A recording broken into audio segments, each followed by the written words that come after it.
ایک عدد لیمو دے تو سکنج بین بنا لیں.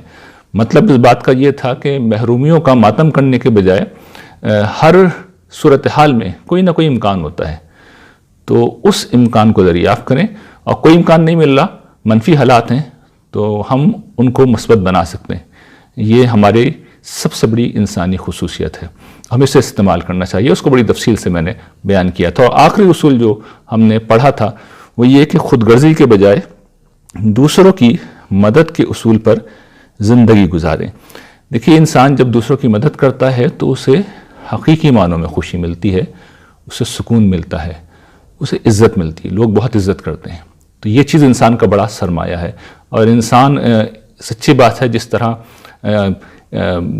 غذا کے ذریعے سے اپنے جسم کو توانائی دیتا ہے، اسی طریقے سے انسان کی روح کو جب اطمینان ملتا ہے تب بھی انسان بہت توانا ہوتا ہے.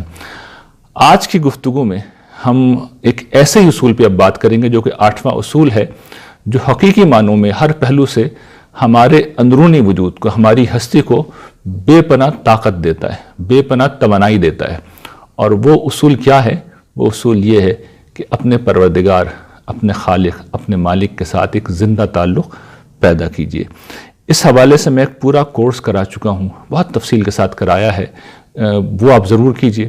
میں نے اس پر انڈیپینڈنٹلی لیکچرز بھی دیے ہیں، پبلک میں لیکچر دیے ہیں، کراچی، لاہور، اسلام آباد، حیدرآباد وغیرہ میں. وہ انٹرنیٹ پہ موجود ہیں، یوٹیوب پہ موجود ہیں، آپ وہ سنیں. یہاں میں اختصار کے ساتھ ان قرآنی اساسات کو آپ کے سامنے رکھوں گا جو اللہ تعالیٰ سے زندہ تعلق پیدا کرتی ہیں. لیکن آج میں اس کا صرف وہ پہلو بیان کروں گا جس کا تعلق اس دنیا سے ہے اور غم و پریشانی سے. پہلی چیز ہے ایمان. ایمان کیا ہے؟ میں اس کے مذہبی پہلو پہ نہیں چاہ رہا، میں اس کا جو دنوی پہلو ہے وہ آپ کے سامنے رکھ رہا ہوں. اور دنوی پہلو اس کا کیا ہے؟ وہ ہے امید.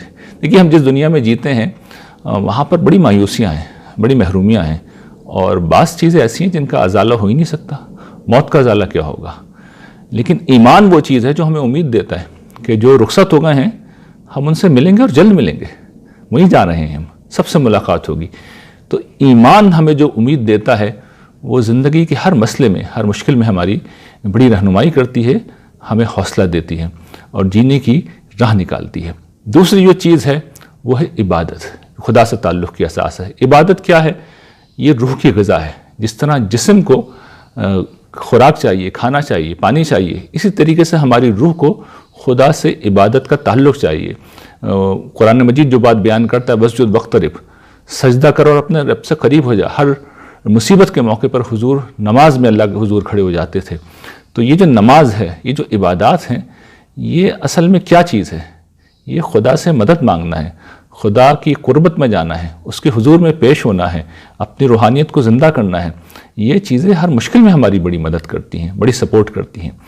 تیسری جو چیز ہے وہ ہے شکر گزاری. شکر گزاری کیا ہے؟ یہ اپنی نعمتوں میں اضافے کے ذریعے ہے. قرآن میں بھی کہا گیا ہے لَإِن شَكَرْتُمْ لَأَزِيدَنَّكُمْ، شکر گزاری کریں گے ہم تو نعمتیں بڑھیں گی. اور اس کا فائدہ کیا؟ دوسروں کی بھی تربیت ہوتی ہے. اس کو ہم بڑی تفصیل سے ایک اصول میں پڑھ چکے ہیں کہ دوسروں کو ہم چاہتے ہیں، خاص طور پہ اولاد کو یہ چاہتے ہیں کہ ہم اپنا شکر گزار بنائیں. تو ہمیں اپنے رب کا اور اپنے والدین کا شکر گزار بن کر انہیں دکھانا چاہیے. چوتھا جو پہلو اللہ سے تعلق کا، وہ اس کی یاد ہے، اس کا ذکر ہے، اس کی کائنات پر غور و فکر ہے، اور اس سے مدد مانگنا ہے. تو یہ ساری چیزیں کیا ہیں؟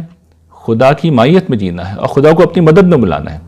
دعا مومن کا ہتھیار ہے. تو مشکلات میں اگر آپ کے پاس دعا کا ہتھیار ہے تو ہمارا رب جو سب کچھ سن رہا ہے وہ ہمیں ان ساری مشکلات سے نکالے گا. اگلا جو تعلق ہے وہ تقوی کا ہے. دیکھیے، تقوی کیا ہے؟ تقوی اس چیز کا نام ہے کہ ہم حدود کی پاسداری کریں. اور یہ کس طریقے سے ہماری مدد کرتا ہے؟ دنیوی پہلو سے.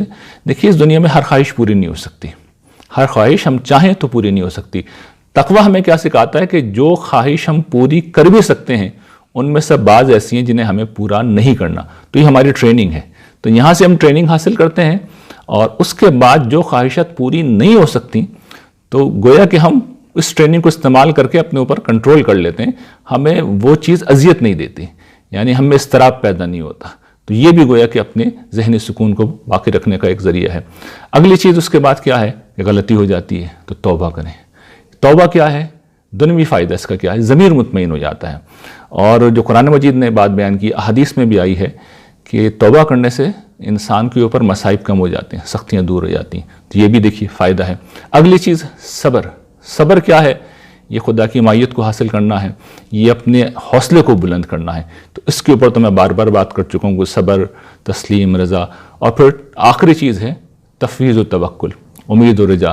اس پہ بھی ہم نے بہت بات کی ہے کہ جو معاملات ہمارے کنٹرول میں نہیں ہیں ان کو رب کے حوالے کر دیں. اندیشوں سے نمٹنے کا اس سے اچھا کوئی راستہ نہیں ہے.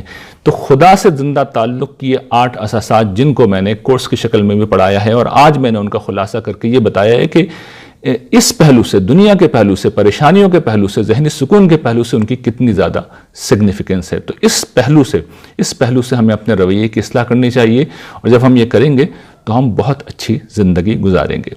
جو ایک دوسرا اصول، یعنی یہ تو اصول تھا جس کا تعلق خدا سے تھا، دوسرا اصول جو آج ہم پڑھیں گے اس کا تعلق انسانوں سے ہے، اور وہ ہے تنقید کا سامنا کس طرح کیا جائے. دیکھیے یہ جو تنقید ہے یہ ایک تلخ گھوٹ ہے جسے کوئی نہیں پینا چاہتا، مگر حقیقت یہ ہے کہ یہ شر میں پوشیدہ ایک خیر ہے. یعنی ہم کیا کرتے ہیں کہ تنقید کے موقع پر درست رد عمل کا مظاہرہ نہیں کرتے، اس لیے کہ تنقید کسی کو بھی پسند نہیں ہے. یہ ہماری انا کو ہرٹ کرتی ہے. سامنے والا یہ بتا رہا ہوتا ہے کہ تم نے فلاں کام غلط کیا ہے. تو جب ہم یہ رویہ اختیار کرتے ہیں اور تنقید کے موقع کے اوپر ہم درست رد عمل کا مظاہرہ نہیں کرتے تو ہم اپنا نقصان آپ کر رہے ہوتے ہیں. اس کی وجہ یہ کہ تنقید اگر درست ہے تو ہماری دنیا کا فائدہ ہے، ہم اپنے آپ کو کریکٹ کر کے بہتر ہو جائیں گے، اور اگر تنقید غلط ہے تو ہماری آخرت کا فائدہ ہے، اس لیے کہ ہم صبر کریں گے اور اجر کمائیں گے. تو تنقید کو اس پہلو سے آپ دیکھیں گے تو یہ شر نہیں ہے، یہ خیر ہے. اور اسی حوالے سے میں اپنے رسالے میں ہر مہینے کوئی نہ کوئی کوٹیشن لکھتا ہوں اس کے سر ورق پہ. تو ایک دفعہ میں نے لکھا تھا کہ خوش ہونا ہے تو تعریف سنیے، اور بہتر ہونا ہے تو تنقید سنیے. یہی میرا رویہ. اس وقت بھی میں اپنے ایک ناول ادھوری کہانی کا ریویو کر رہا ہوں، تو میں نے اسکریننگ کے لیے لوگوں کو اسے دیا، اور لوگ تنقید کر رہے ہیں، جو دل چاہ رہا ہے تنقید کر رہے ہیں، زبان پر، گرامر پر، خیالات پر، ایکسپریشن پر، اسالیب پر. اور میں ویلکم کہہ رہا ہوں اس لیے کہ وہ میری اصلاح کر رہے ہیں. اور جب وہ پبلک میں جائے گی کتاب تو اس میں بہت سی کمزوریاں ختم ہو چکی ہوں گی، اگرچہ اصلاح کی گنجائش ہمیشہ رہتی ہے، لیکن یہ مجھے بہت بڑا فائدہ حاصل ہوگا. اور میری ہر کتاب میں مجھے ایڈوانٹیج رہتا ہے کہ وہ اتنی تنقید سے گزرتی ہے، درجنوں لوگ اس پہ تنقید کرتے ہیں، جس کے نتیجے میں پبلک تک جب جاتی ہے تو ایک بہتر چیز جاتی ہے. تو خوش ہونا ہے تو تعریف سنیے، اور بہتر ہونا ہے تو تنقید سنیے. اس کے بعد دیکھیے کہ جب تنقید ہوتی ہے تو عام لوگ کیا کرتے ہیں. دیکھیے عام لوگوں کا رویہ یہ ہوتا ہے کہ جب تنقید ہوتی ہے تو فوراً، اور عام لوگوں سے میں واضح کر دوں ہم اس میں سب شامل ہیں، فوراً کوئی توجیہ کرتے ہیں، تعویل کرتے ہیں، اپنی پوزیشن کلیئر کرتے ہیں، اپنے آپ کو بچاتے ہیں چاہے غلطی ہو. تو ایک کام ہم یہ کرتے ہیں. دوسرا ہم کام کیا کرتے ہیں، ہم عام طور پر کسی اور پر الزام لگا دیتے ہیں، یعنی اپنی پوزیشن بچانے کے لیے ہم ملبہ کسی اور پر ڈال دیتے ہیں. یہ عام طور پہ ہمارا رویہ ہوتا ہے. اور تیسرا رویہ ہوتا ہے کہ جب کچھ نہیں ملتا تو جو تنقید کر رہا ہے اس کے پیچھے لٹ لے کے پڑ جاتے ہیں. ہمیں غصہ آتا ہے، ہم انتقام لینے کی سوچتے ہیں، اس کے در پہ ہو جاتے ہیں، اس کو نقصان پہنچانے، اسے بدنام کرنے کی کوشش کرتے ہیں، اسے برا بھلا کہتے ہیں، ورنہ تعلقات تو یقیناً خراب ہو جاتے ہیں. تو یہ رویہ ہے جو غلط رویہ ہے. اب میں عرض کروں گا کہ صحیح رویہ کیا ہے، تنقید ہونے پر ہمیں کیا کرنا چاہیے. دیکھیے تنقید ہونے پر اصل میں ہمیں اپنا جائزہ لینا چاہیے، اور سیلف انٹروسپیکشن یعنی اپنی اصلاح کرنی چاہیے. تنقید کرتے وقت کوئی شخص، میں ایک سخت لفظ استعمال کر رہا ہوں، بکواس ہی کیوں نہ کر رہا ہو، ہمیں اس کی بکواس کو سننا چاہیے، اگنور کر دیں اس کے لہجے کو، اس کی سختی کو. ہو سکتا ہے وہ کوئی ایسی بات بتا رہا ہو جو واقعتاً ہماری کمزوری ہے اور ہمارا دنیا یا آخرت کا کوئی نقصان ہے. تو اپنا بے رحمانہ احتساب کریں، اس کی جگہ پہ کھڑے ہو جائیں، اس کے جہت جا کے کھڑے ہو جائیں، اپنے خلاف وکیل بن جائیں اور دیکھیں کیا چیز غلط ہے.